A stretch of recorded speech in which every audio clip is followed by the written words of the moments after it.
வணக்கம்.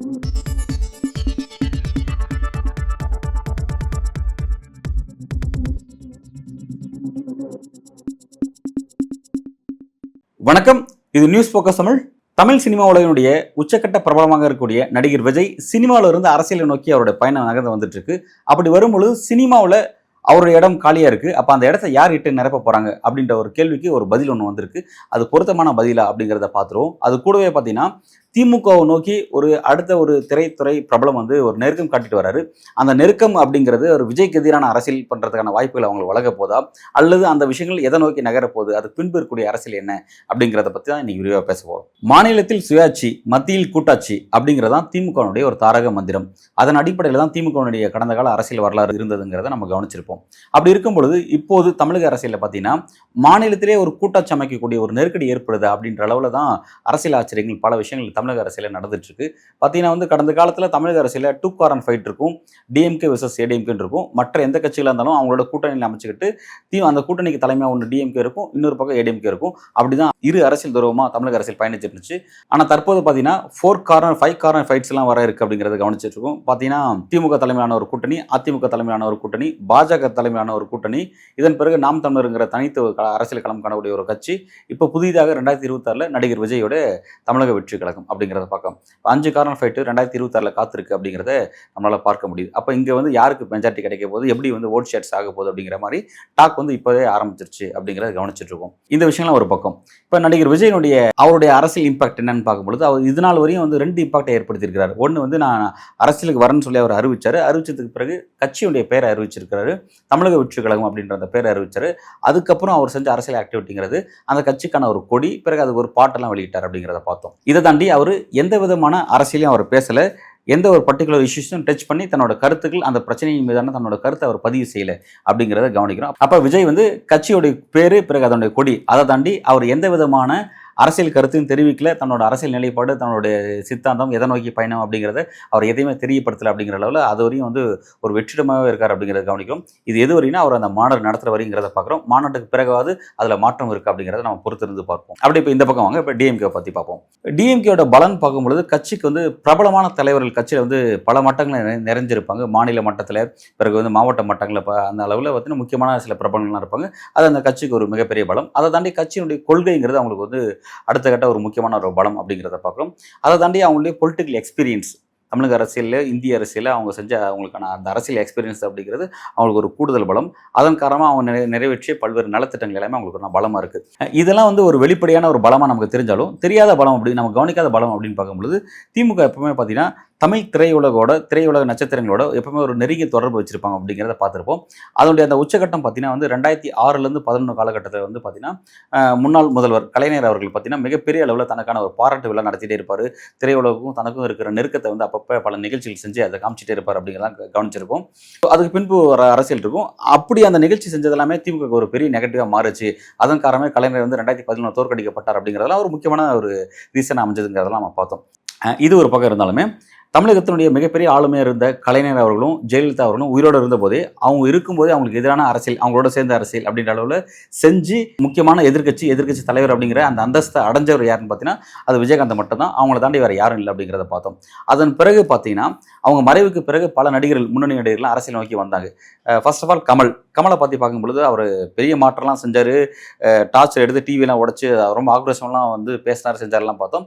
அப்படிப்பட்ட கமலுடைய தற்போதைய அரசியல் எதிர்காலம் என்ன அப்படின்னு பார்த்தீங்கன்னா வருங்கால திமுகவுடைய ராஜ்யசபா எம்பி அப்படின்ற ஒரு கனவோடு அவர் இப்போ பயணிச்சிட்டு இருக்காரு அப்படிங்கிறத கவனிக்கிறோம். அதை தாண்டி அவர்கிட்ட பேசுறதுக்கு எந்த விதமான சப்ஜெக்டும் சரக்கும் இல்லை அப்படிங்கிறத கவனிக்கிறோம். அடுத்ததாக பார்த்தீங்கன்னா நடிகர் ரஜினிகாந்த், திரைத்துறையினுடைய உச்சகட்ட பிரபலம் ரஜினிகாந்த் அவர் என்ன பண்ணாரு, இப்போ இல்லாட்டி எப்போ மாற்றணும், எல்லாத்தையும் மாற்றணும், சிஸ்டமே கெட்டு போயிருக்கு, எல்லாத்தையும் மாற்றணும்னு சொல்லிட்டு இருந்தாரு.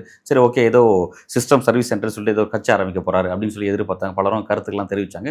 அந்த மாதிரி எதுவுமே நடக்காம கடைசியில் அவரோட அரசியல் எங்கே போய் முடிஞ்சதுன்னு பார்த்தீங்கன்னா திமுகவுடைய மாறன் பிரதர்ஸ், கலாநிதி மாறனுடைய அந்த சன் பிக்சர்ஸ் நிறுவனத்தில் காலா, பிறகு ஜெயிலர்னு போன்ற இந்த சில திரைப்படங்கள் அவங்களோட ப்ரொடக்ஷனில், அவங்களுடைய விநியோகத்தில் படம் நடிக்கக்கூடிய இடத்துக்கு தள்ளப்பட்டு அவருடைய எதிர்காலம் அதோட முடிஞ்சுதுங்கிறத பார்த்தோம். அப்பப்போ அரிதாக அரசியல் கருத்தெல்லாம் பேசுறாரு. தற்போதைக்கு பார்த்தீங்கன்னா துரைமுருகன் பற்றி கருத்து பேசி ஒரு மிகப்பெரிய எதிர்ப்பெல்லாம் வாங்கி கட்டிக்கிட்டாரு. அதை தாண்டி அவரோட அரசியல் எதிர்காலம் எதுவுமே இல்லைங்கிறத கவனிச்சோம். ஸோ அப்போ திமுக பயன்படுத்தக்கூடிய அவங்க பின்பற்றக்கூடிய ஒரு பேட்டர்ன் அப்படின்னு பார்க்கும்பொழுது அது வந்து திரைத்துறையோட வந்து ஒரு நெருக்கம் காட்டுவாங்க தமிழ் திரையுலகோட. ஏன்னா வந்து அவங்கள தாண்டி யாரும் அரசியலுக்கு வந்துடக்கூடாது அப்படிங்கிற அளவில் அந்த பேட்டர்னை கவனிச்சிட்டு இருந்தாங்க. அந்த மாதிரி தான் அது பேட்டர்ன் போயிட்டு இருந்துச்சு. கலைஞர் மறைவுக்கு பிறகு, ஜெயலலிதா மறைவுக்கு பிறகு அப்படியே திடீர்னு தோன்றிய ரஜினிகாந்த், கமலஹாசன் போன்ற அரசியலாம் அப்படியே இன்னைக்கு நீர்த்து போயிடுச்சு அப்படிங்கிறத பார்க்குறோம். தற்போதைக்கு வர இருக்கக்கூடிய விஜயோடைய அரசியல் அப்படிங்கிறதான் ஒரு புரியாத புதிராக இருக்குது அப்படிங்கிறத நம்ம வெளிப்படையாக பார்த்துட்டு இருக்கோம். ஆனால் திமுக வந்து அது எப்படி கணிச்சிருக்குன்னு பார்த்தீங்கன்னா, அவர் நம்மளை எதிர்த்து தான் அரசியல் செய்ய போறாரு, திமுக எதிர்த்து தான் அரசியல் செய்ய போறாரு அப்படிங்கிறத அவங்க புரிஞ்சுட்டாங்க. அப்படிங்கிறனால தான் திமுகவுடைய அமைச்சர்கள் ரகுபதியாக இருக்கட்டும் அல்லது அமைப்பு செயலாளர் RS பாரதியாக இருக்கட்டும் வெளிப்படையவே விஜய் குறித்தும் விஜயோட கட்சி குறித்தும் கருத்து தெரிவித்து விமர்சனம் பண்ணக்கூடிய ஒரு நெருக்கடியை அவங்களுக்கு ஒரு பதட்டத்தை அதில் காட்டியிருக்காங்க அப்படிங்கிறத நம்மளால் அதை வந்து புரிஞ்சிக்க முடியுது. திமுக தங்களை விமர்சனம் பண்ணக்கூடிய இடத்த புரிஞ்சுட்டு விஜய் அரசியல் செய்ய போறாரு அப்படிங்கிறத நம்ம பொறுத்திருந்து பார்ப்போம். அப்போ சினிமாவில் இருந்து அரசியல் நோக்கி வரக்கூடிய விஜய் சினிமாவில் தான் இடத்த தான் வகிச்ச இடம் காலியாகுது அப்படின்னும் போது அந்த இடத்த யார் இட்டு நிரப்ப போறாங்க அப்படின்ற கேள்விக்கு பல அரசியல் விமர்சகர்களும் சினிமா துறை சார்ந்த பத்திரிகையாளர்களும் என்ன கருத்துக்கள் சொல்றாங்க பார்த்தீங்கன்னா, அந்த இடம் வந்து நடிகர் சிவகார்த்திகேயனால இட்டு நிரப்புறதுக்கான வாய்ப்புகள் இருக்குது அப்படின்ற ஒரு தரப்பு சொல்லுது. பட் அந்த விஷயங்கள் ரொம்ப டஃபாக இருக்குது அப்படிங்கிற கருத்தும் சொல்கிறாங்க. அதுக்கான சிம்டம்ஸ் எதை வச்சு சொல்கிறாங்கன்னு பார்த்தீங்கன்னா, இப்போ வந்து நடிகர் விஜய்க்கு வந்து இருக்கக்கூடிய ஃபேன் பேஸ் பார்த்தீங்கன்னா லேடிஸ் ஃபேன் பேஸ் அதிகமாக இருக்குது, அப்புறம் குழந்தைகளோட ஃபேன் பேஸ் அதிகமாக இருக்குது அப்படின்னு சொல்கிறாங்க. இப்போ இந்த மாதிரியான ஃபேன் பேஸ் அப்படியே வந்து நடிகர் சிவகார்த்திகேயனுக்கும் இருக்குது அப்படிங்கிற விஷயங்கள்லாம் சொல்கிறாங்க. அப்படி இருக்கும்போது அவருக்கான வாய்ப்பு கொஞ்சம் கூடுதலாக இருக்குது. அதனால் வந்து அந்த கருத்துக்களை வந்து பல பத்திரிகையாளர்கள் முன் வைக்கிறாங்க அப்படிங்கிறத கவனிக்கிறோம். இப்போ சினிமா துறையில் இருக்கக்கூடிய நடிகர்கள்லாம் ஏன் அரசியலுக்கு வரன்ற ஒரு கேள்விக்கு அவர் என்ன ஒரு பதில் சொன்னார்னு பார்த்தீங்கன்னா, சினிமா துறையில் பல நெருக்கடியும் பல அரசியலையும் நாங்கள் எதிர்கொள்கிறோம், எங்களோட அன்றாட வாழ்க்கையை எதிர்கொள்கிறோம். அப்படி இருக்கும்பொழுது இந்த அரசியல் இவ்வளோ டஃபாக இருக்குது அப்படின்னா நம்ம ஏன் வந்து டேரெக்டாக அரசியலுக்கு போகக்கூடாது அப்படின்ற எண்ணம் எங்களுக்கு அங்கிருந்தான் உதயமாகுது அப்படிங்கிற என்னோட கருத்தை சொல்லியிருந்தாரு. அதன் காரணமாக தான் வராங்களாங்கிறதெல்லாம் தெரியல. பட் ஓகே, அவர் தன்னோட கருத்தை வந்து சொல்லியிருக்காரு அப்படிங்கிறத கவனிக்கிறோம். மேலும் பார்த்தீங்கன்னா, சிவகார்த்திகேயன் வந்து அண்மையில் ஒரு நிகழ்ச்சியில் முதல்ல ஸ்டாலின்ட்ட ஒரு நெருக்கம் காமிச்சார். ஸ்டாலின் வந்து சிவகார்த்திகேயன்ட்ட பேசுறதெல்லாம் பார்த்தோம். 2வது பார்த்தீங்கன்னா வந்து அமரன் ஒரு படம் பண்ணிட்டு இருக்காரு. அந்த படத்தினுடைய சிறப்பு காட்சியை பார்க்கறதுக்காக விளையாட்டுத்துறை அமைச்சர் உதயநிதிக்கும் முதல்வர் ஸ்டாலினுக்கும் தனிப்பட்ட முறையில் அழைப்பெல்லாம் விட்டுருக்காரு, வர சொல்லி கூப்பிட்டுருக்காருங்கிறத பார்க்குறோம். அதே மாதிரி பார்த்தீங்கன்னா தயாநிதி மாறன், திமுக எம்பியாக இருக்கிற தயாநிதி மாறன், அவர் என்ன சொன்னார் பார்த்தீங்கன்னா, ஒரு ரீசெண்டாக வந்து சிவகார்த்திகேயன் பற்றி அவர் ரொம்ப நல்லா எளிமையானவர், அன்பானவர், பண்பானவர் அப்படின்ற மாதிரி அவருக்கு திடீர்னு வந்து ஒரு புகழாரம்லாம் கொடுத்துருந்தாரு. தன்னோட சோஷியல் மீடியாவில் ஒரு பதிவுலாம் போட்டிருந்தாரு அப்படின்லாம் பார்க்குறோம். எதுக்கு இந்த விஷயங்கள்லாம் சொல்கிறாங்க அப்படிங்கிற ஒரு விஷயத்தை பார்க்க வேண்டியது இருக்குது. அப்போ நான் ஏற்கனவே குறிப்பிட்ட மாதிரி ஸ்டாலினை சிவகார்த்திகேயன் சந்திச்சு ஒரு நெருக்கம் காட்டுறதோ, உதயநிதி ஸ்டாலின் நெருக்கம் காட்டுறதோ, அல்லது நம்ம தயாநிதி மாறன் அவரை பற்றி புகழ்றதோ, இவங்கெல்லாம் வந்து திமுக வந்து ஒரு நடிகர் தன்னை நோக்கி வரட்டும், தன் கட்சி நோக்கி வரட்டும்ன்ற அளவில் ஒரு இன்ட்ரெஸ்ட் காட்டுறாங்க அப்படின்னு வச்சுட்டா கூட, அப்போ அவருக்கு என்ன தனிப்பட்ட கெயின் என்ன, சிவகார்த்திகேயன் என்ன அதனால கெயின் அப்படின்னு பார்க்கும்பொழுது, அவர் வந்து ஒரு நடிகராக இருக்காரு, அவருக்கு வந்து தொடர்ச்சியாக படங்கள் பண்ண வேண்டிய தேவை இருக்குது. அப்படி இருக்கும்போது அவருக்கு படம் ப்ரொடியூஸ் பண்ணணும்னு சொல்ல வரும்போது திமுக சார்ந்த அவங்க குடும்பம் சார்ந்த பல ப்ரொடக்ஷன்ஸ் கம்பெனிஸ் வச்சுருக்காங்க. சன் பிக்சர்ஸு, Cloud9 மூவிஸ், ரெட்ஜெயின் மூவிஸ்னு சொல்லி பல விஷயங்கள் வச்சுருக்காங்க.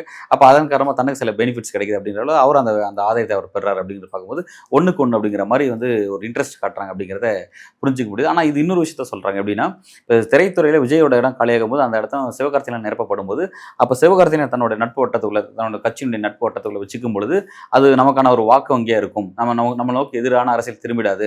2வது விஜயை வந்து கவுண்டர் பண்ணுறதுக்கான ஒரு அரசியல் வந்து அங்கேருந்து பண்ணுறதுக்கான ஒரு வாய்ப்பு வழங்கும் அப்படின்ற விஷயங்கள்லாம் எதிர்பார்க்குறாங்க. 2வது பார்த்தீங்கன்னா, இப்போ நடந்த உதயநிதி ஸ்டாலின் நடத்திய அந்த ஃபார்முலா கார் ரேஸ் அதை பற்றி ரொம்ப புகழாரம்லாம் உதயநிதி ஸ்டாலின் சூட்டி பேசியிருந்தார் பார்த்தோம். அரசு குறித்துன்னு எந்த விதமான விமர்சனம் அவங்க தெரிவிக்க மாட்டேங்கிறாங்க. ஆனால் பாராட்டு மழை பொழியிறது, இது போன்ற விஷயங்களை தெரியப்படுத்துறதுங்கிறமாவும் தங்களுடைய அந்த இன்ட்ரெஸ்ட்டை காமிச்சிக்கிறாங்க. ஏன்னா இப்போ இதே கவர்மெண்ட்டில் தமிழ்நாட்டில் எவ்வளவோ முக்கியமான சீரியஸான பிரச்சனைகள் நடந்திருக்கு. கள்ளக்குறிச்சி கள்ளச்சாராய மரணமோ அல்லது இங்கே இருக்கக்கூடிய பல பிரச்சனைகள், இஷ்யூஸ் பேஸில் பல பிரச்சனைகள் இருக்குது. மக்களுடைய அன்றாட பொருட்களுடைய விலைவாசி உயர்வு, இந்த மாதிரியான பல பிரச்சனைகள் இருக்குது. இது போன்ற விஷயங்கள்லாம் கருத்து தெரிவிக்காமல் ஒரு அரசனுடைய அந்த முக்கியமான அமைச்சர்களை பாராட்டுறதுக்கு மட்டும் வரக்கூடிய இடத்துக்கு வரும்போது அப்போ அவங்க எங்கே நிற்கிறாங்க, யாரை நோக்கி நிற்கிறாங்க, என்ன அரசியல் பேச வராங்க அப்படிங்கிறத நம்மளால் அங்கேருந்து புரிஞ்சுக்க முடியுது. அப்போ இதெல்லாம் பார்க்கும்பொழுது நமக்கு வந்து பல கேள்விகள் உண்டாகுது. அப்போ இதெல்லாம் வச்சு தான் வந்து நம்ம ஏற்கனவே சொன்ன மாதிரி இப்போ விஜயோட இடத்த வந்து சிவகார்த்திகேயன் இட்டு நிரப்ப போகிறாரா அப்படின்ற ஒரு கேள்வி வந்துட்டுருக்கு. அதுக்கான வாய்ப்புகளும் அதிகமாக இருக்குது அப்படின்ற அளவில் சிலரும் கருத்துக்கள் சொல்கிறாங்க. ஸோ இப்போ திரைத்துறையில் இருக்கக்கூடிய நடிகர் விஜய் அரசியல் நோக்கி வருவதனால அவருக்கு எதிரான அரசியலை சினிமா துறை மூலமாக அவரோட இடத்த, அதாவது விஜய்க்கு கொடுக்குற அந்த இம்பார்ட்டன்ஸை சிவகார்த்திகேயன் கொடுக்கறது மூலமாக விஜய்க்கான ஒரு நெருக்கடியை ஏற்படுத்தலாம். சினிமா துறையில் விஜய்க்கான ஒரு நெருக்கடியை ஏற்படுத்தணும் அப்படிங்கிற விஷயத்தில் திமுக இன்ட்ரெஸ்ட் காட்டுறதா சில பத்திரிகை விமர்சகர்கள் தங்களோட கருத்துக்களை தெரிவிக்கிறாங்க. பட் இந்த விஷயங்கள்லாம் அதை நோக்கி நடக்க போதா, அவங்க எதிர்பார்க்குற மாதிரியான விஷயங்கள் நகர போதா, இது என்ன விதமான அரசியல் கெயின் அவங்களுக்கு கொடுக்கும், அவங்க போகிற கணக்கு இந்த கணக்காக இருந்தால் ரிசல்ட் எப்படி கிடைக்க போகுது அப்படிங்கிறதெல்லாம் நம்ம பொறுத்து தான் பார்க்கணும். மிக்க நன்றி.